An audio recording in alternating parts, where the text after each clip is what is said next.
Hi කොහමද යාළුවනේ? අද නම් ඔන්න චූටි ගමනක් යන්න සෙට් වුණා. හැබැයි කරෝලේම.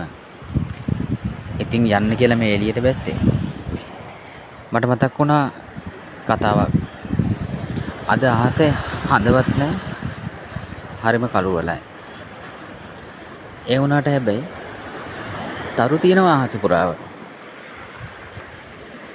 ඉතින් අද හඳ වෙනුවට පාර කියන්නේ තරු. අපේ ජීවිතත් තියෙනවා ඒ වගේ කාල. අපේ ජීවිතවලට උනත් හඳ පායන්න කලින් අපිට පාර පෙන්නපු තරු කවදාවත් හඳ පෑවුවට පස්සේ අමතක කරන්න එපා. හොඳට මතක තියාගන්න.